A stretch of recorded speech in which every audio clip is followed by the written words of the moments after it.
కమలాపురంలో కార్యక్రమానికి ముఖ్యమంత్రి హాజరు 46.86 లక్షల మంది రైతుల ఖాతాల్లోకి 3,135 కోట్లు. సీఎం కిసాన్ అన్నదాత సుఖీభావ నిధులు ఈ నెల 19న విడుదల కానున్నాయి. రైతుల ఖాతాల్లో కేంద్రం 2,000, రాష్ట్రం 5,000 చొప్పున జమ చేయనున్నాయి.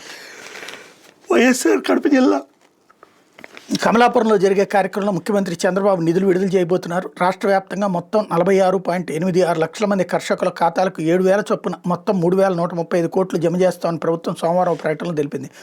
పీఎం కిసాన్ అన్నదాత సుఖీభావ కింద ఆగస్టులో మొదటి విడతగా 3,147 కోట్లు విడుదలయ్యాయి. 2 విడతల్లో కలిపి కేంద్ర రాష్ట్ర ప్రభుత్వాలు ఈ పథకానికి 6,309 కోట్లు వెచ్చిస్తున్నాయి. రాష్ట్ర వ్యాప్తంగా జరిగేటటువంటి ఈ కార్యక్రమంలో కేంద్ర రాష్ట్ర మంత్రులతో పాటు ఎంపీలు, ఎమ్మెల్యేలు పాల్గొనాలని సీఎం చంద్రబాబు సూచించారన్నటువంటి వార్తని హైలైట్ చేశారు. ఇక్కడే ఒక చిన్న డౌట్ ఏంటంటే, ఇప్పుడు 46.86 లక్షల మంది రైతుల ఖాతాలకు 3,135 కోట్లు ఇవ్వబోతున్నారు. మొన్న ఆగస్టులో విడుదల చేసినప్పుడు 3,174 కోట్లు, అంటే 39 కోట్ల రూపాయలు తగ్గిస్తున్నారు. ఎందుకని? రైతుల సంఖ్య తగ్గిందా, భూమి సంఖ్య తగ్గిందా, ఎందుకు తగ్గిస్తున్నట్టు? ఇది ఒకసారి చెక్ చేసుకుంటే సరిపోతుంది. జాబ్ క్యాలెండర్పై కసరత్తు.